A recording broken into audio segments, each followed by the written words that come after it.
السلام علیکم ورحمۃ اللہ وبرکاتہ۔ آج میں آپ کے لیے ایک اور بہترین ویڈیو کے ساتھ حاضر ہوں۔ آج کا ٹاپک ہے حضرت معاویہ رضی اللہ عنہ کیا کاتب وحی تھے۔ آج ہم جانیں گے محمد مرزا کے اس بیان میں، بہترین بیان ہے۔ ہم سنیں گے بیان میں محمد مرزا کا اس حوالے سے کیا موقف ہے۔ چلتے ہیں بیان کی طرف، سنتے ہیں۔ کاتب وحی تھے یا عام منشی ہی تھے؟ پہلی بات یہ منشی والا جو لفظ ہے نا یار، یہ میرے گاٹے فٹ کیا ہوا تھا ادھر لوگوں نے، اور مجھے کہتے ہیں نہیں وہ دیکھو یہ منشی کہہ رہا ہے۔ یہ منشی کوئی نٹوریس ورڈ نہیں ہے سر۔ ایک زمانہ تھا یہ لوگ فخریہ بتایا کرتے تھے کہ میں منشی ہوں،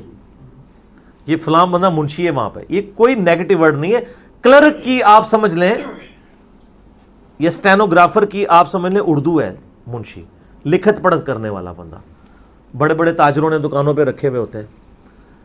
ایون یہ منشی والی جو حدیث صحیح مسلم کے اندر آتی ہے نا کہ حضرت معاویہ رضی اللہ تعالیٰ عنہ نبی الاسلام کے منشی تھے، یہ علامہ وحید الزمان صاحب نے خود منشی ترجمہ کیا ہوا ہے، لیکن وہ سر پرانی صحیح مسلم میں کیا ہوا ہے، جو صحیح مسلم پہلے چھپی تھی نا، جس کا پی ڈی ایف ہے۔ اب جو پرنٹ کیا مکتبہ اسلامیہ نے، انہوں نے اس کو نا کاتب لفظ کر دیا ہے۔ تو منشی لفظ کوئی نٹوریس نہیں ہے، آپ کاتب کہہ لیں بے شک۔ تو اس میں مسلم شریف الفاظ ہیں کہ وہ کتابت کیا کرتے تھے، منشی تھے۔ کاتب وحی کے الفاظ صحیح مسلم میں نہیں ہیں، وہ میں نے ساری حدیثیں اس میں جمع کی ہیں۔ اس میں صرف اتنے الفاظ ہیں کہ عبداللہ بن عباس کو نبی الاسلام نے بھیجا کہ معاویہ کو بلا کے لکھواؤ، بلاؤ، میں نے کچھ لکھوانا ہے، خط لکھوانے تھے۔ ایک بار گئے تو وہ واپس آئے، ان کا کھانا کھا رہے ہیں۔ دوسری بار تیسری بار جب ایسے ہوا تو نبی الاسلام کی مبارک زبان سے نکل گیا کہ اللہ اس کا پیٹ نہ بھرے۔ ٹھیک ہے، یہی وہ حدیث ہے جو امام نسائی نے شام میں سنائی تھی تو ان کو شہید کر دیا گیا تھا کہ تم کہتے ہو خصائص علی لکھی ہے تو امیر شام کی بھی کوئی فضیلت بیان کرو، ان کا یہ لو پھر فضیلت سن لو۔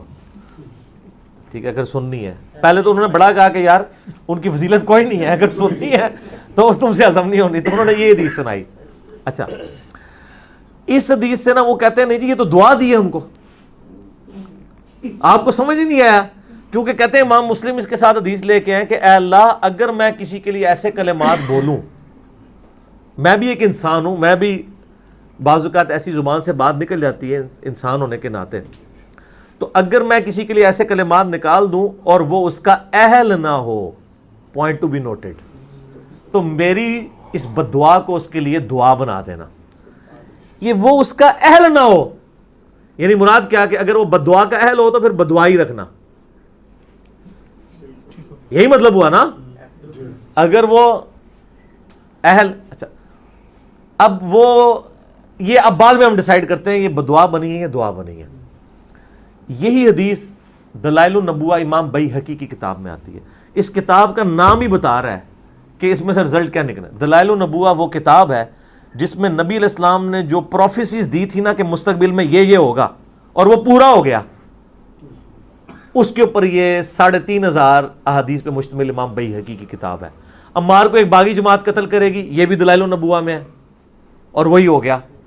ٹھیک ہو گیا۔ اسی کانٹیکسٹ میں دیکھنا ہے اس کتاب کا ٹاپک کیا ہے۔ اب یہی حدیث جب امام بیہقی اس میں لے کے آتے ہیں تو وہ کچھ بتانا چاہ رہے ہیں نا کہ نبی السلام نے کسی کو بددعا دی تھی تو وہ بددعا پوری ہو گئی، ٹھیک ہے نا، تبھی وہ غیبی خبر بنے گی نا۔ تو حدیث لے کے آئے ہیں، ادھر بھی مسلم والی حدیث ہے، اس میں ابن عباس کہتے ہیں کہ وہ وہی لکھا کرتے تھے۔ مسلم میں ہے کہ وہ کاتب تھے، لیکن اس کے بعد لکھا ہوا ہے کہ جو نبی السلام نے بددعا دی نا، اس کے بعد وہ راوی کہتے ہیں کہ پھر وہ بددعا لگ گئی ان کو اور پوری زندگی ان کا پیٹ نہیں بھرا، ٹھیک ہے۔ لیکن اللہ معافی دے وہ حدیث بھی یاد ہی لکھتے ہیں۔ وہ شیخ زبیر صاحب نے بھی ایک مضمون لکھا تو وہ لکھ دیا وَكَانَ يَكْتُبُ الْوَحْيِ، کاتب وحی والی بات لیتے، میں اسے کہتا ہوں کہ پوری آپ بات بیان کریں۔ اور دوسرا اگر یہ دعا بنی ہے نا تو پھر جس صحابہ کو نبی علیہ السلام نے کو دعا دی ہے نا تو سر پھر حدیثوں میں ملتا ہے کہ ان کو وہ چیزیں لگی ہیں۔ جیسے بخاری میں ہے کہ نبی علیہ السلام نے انس بن مالک کو لمبی عمر کی دعا دی تھی، تو بخاری میں موجود ہے، وہ کہتے ہیں کہ مجھے اللہ نے اتنی لمبی عمر دی ہے، 82 سال حضور کے بعد وہ زندہ رہے ہیں، کہ کتنے وہ اپنی اولاد میں سے کتنے بچوں کو دفنا چکے ہوئے تھے، 110-12 سال کے ہو کے وہ فوت ہوئے ہیں۔ تو جس کو جو دی ہوئی ہے نا نبی علیہ السلام نے دعا، تو آپ کو حدیثوں میں پھر ملے گا کہ وہ دعا اسے لگی ہے اور وہ پوری ہوئی ہے اس طریقے سے۔ یہاں جب نبی علیہ السلام نے ان کو دعا دی تھی کہ ان کا پیٹ خدا نہ بھرے، اور یہ کہتے ہیں یہ دعا ہے، تو پھر حدیثیں ہونی چاہیے تھی کہ وہ دعا یہ کس صورت میں بنے گی کہ ان کا پیٹ بھر جائے، تو پھر اس پہ حدیثیں ہونی چاہیے تھی کہ وہ ایک لقمہ ہی زبان پہ رکھتے تھے تو پیٹ بھر جاتا تھا، ان کو کھانے کی ضرورت نہیں پڑتی تھی، کئی دن تک کچھ کھائے پیے بغیر وہ زندہ رہتے تھے۔ یہ پریکٹیکلی دعا کا اثر ہونا چاہیے تھا نا، اس کی بجائے اگر یہ آتا ہو کہ وہ اتنا کھاتے تھے پیٹ پھر بھی نہیں بھرتا تھا، تو پھر وہ دعا ہوگی۔ ایک بندہ کھائے اور اس کا پیٹ نہ بھرے تو وہ ذرا اپنے بزرگوں سے علماء سے پوچھ لیں آپ وہ کیا ہے، اگر دوسری والی بات موجود ہے تو آپ وہ بتا دیں۔ بلکہ الاوائل کتاب ہے امام ابن ابی عاصم کی، اس کتاب کا نام یہ ہے کہ دنیا میں پہلے کام کون کون سے ہوئے، یہ جو حدیث ہے سب سے پہلے اللہ نے قلم کو پیدا کیا، یہ وہ حدیث لے کے آئے ہیں۔ الاوائل کتاب میں لے کے آئے کہ نبی علیہ السلام فرمایا میری امت کا پہلا شخص جو میری سنت کو بدلے گا وہ بنو امیہ سے ہوگا، یہ البانی نے بھی لیا اور پھر لکھا کہ اس سے مراد وہ شخص ہو سکتا ہے جس نے خلافت کو وراثت بنا دیا ہے، یعنی امیر شام، کیونکہ حضرت عثمان نے تو اس میں الفاظ ہیں کہ وہ آل امیہ سے ہوگا۔ یہ بھی الاوائل میں ہے کہ پہلا شخص، الاوائل میں ایک ہے کہ پہلا شخص جس نے جمعے کا خطبہ بیٹھ کے شروع کیا وہ امیر شام تھے، کیونکہ ان کا پیٹ بڑا تھا تو وہ کھڑے ہو کے خطبہ نہیں دے سکتے تھے، دعا لگی ہوئی تھی نا، تو وہ جو دعا ہنسنا نہیں، اس میں آپ ہنسیں گے تو وہ ہنسی کو لے کے بیٹھ جائیں گے، وہ کہیں گے علمی بات نہیں ہو رہی ہے، ہنسی اپنے اندر ہی رکھیں آپ۔ تو مطلب بات یہ کہ وہ پھر اور طرف چل پڑتے ہیں، تو ہم کہتے ہیں یہ دیکھیں آپ ساری چیزیں، ہمیں نہ مجبور کریں کہ ہم ان باتوں میں اور مزید آگے جائیں۔ میرا یوٹیوب پہ کلپ بھی ہے کہ حضرت معاویہ کاتب وہی تھے، ہم کہتے ہیں بالکل ہے، لیکن بات پوری بیان کریں،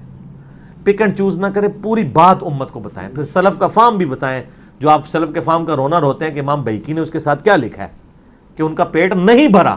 یہ نہیں لکھا کہ وہ تھوڑا سا کھاتے تھے تو کئی دن تک پیٹ بھرا رہتا تھا۔ دعا تو تبھی ہوگی نا کہ پیٹ بھر جائے، پیٹ نہ بھرنا کسی کا اگر یہ دعا ہے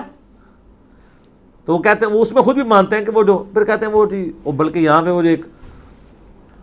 مفتی صاحب بریلویوں کے گزرے ہیں جنہوں نے جال حق لکھی ہے نام لیے بغیر، گجرات کے، انہوں نے ایک دفاع پہ امیر شام کی کتاب لکھی ہے، اس میں وہ لکھتے ہیں کہ جو ابن عباس 3 دفعہ گئے ہیں نا، ہو سکتا ہے امیر شام کو بتایا ہی نہ ہو اور باروں بار سے ہو کے آگے ہوں، اس لیول تک ڈیفینڈ کرتے ہیں۔ تو پہلے تو میں ان کو الزامی جواب یہ دوں گا کہ وہ تہاڈا منڈا نہیں سی،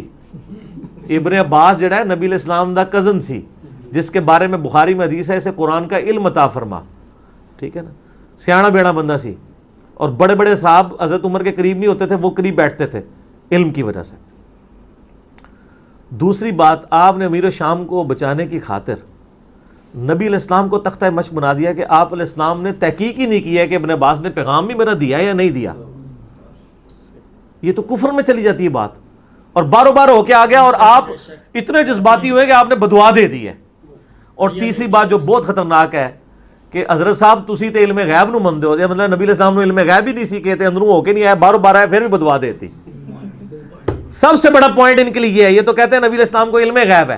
جب علم غیب ہے تو آپ کے عقیدے کے تحت نبی علیہ السلام کو پتہ ہوگا کہ وہ اندر سے ہو کے یا نہیں ہو کے، اور اگر آپ اس کے باوجود نبی علیہ السلام پہ جھوٹ باندھ رہے ہیں تو سر آپ امیر شام کو بچاتے بچاتے اپنا ایمان ہی گوا بیٹھے۔ اور میں نے یہی دیکھا ہے جو ان کا جھوٹا دفاع کرتا ہے نا وہ ایمان سے چلا جاتا ہے۔ کیوں چلا جاتا ہے؟ اس لیے کہ صحیح مسلم میں حدیث ہے 240 نمبر حدیث، مولا علی کہتے ہیں اس ذات کی قسم جس نے اناج کو دانے کو پھاڑ کے نباتات اگائے اور مخلوقات کو پیدا کیا، نبی امی نے مجھ سے عہد لیا تھا کہ اے علی تجھ سے محبت نہیں رکھے گا مگر مومن، تجھ سے بغض نہیں رکھے گا مگر منافق۔ تو سر جو جھوٹا دفاع کرے گا ایمان سے خارج ہوگا، سچا دفاع ہم کرتے ہیں کہ ہم ان کے کلمے کا احترام کرتے ہیں، انہیں مسلمان سمجھتے ہیں، ٹھیک ہے جی، ہم ان کو منافق اور کافر نہیں کہتے۔ اور شیعہ کا بھی یہ موقف ہے، اس کی وجہ یہ ہے کہ اگر شیعہ کہتے ہیں کہ اگر ہم ان کو کافر کہہ دیں نا تو ہمارا مقدمہ ہی ختم ہو جائے گا، وہ کہتے ہیں ہم یزید کو بھی کافر نہیں کہتے، کیوں جی؟ اسی طرح ہے نا شیعہ کے ہاں، وہ کہتے ہیں اگر ہم کہتے ہیں کافروں نے مارا تو ہمارا رونا پیٹنا ہی بند ہو جائے گا، کیونکہ ہمارا تو غم ہی یہی ہے کہ مسلمانوں نے مارا ہے، ٹھیک ہے نا جی۔ باقی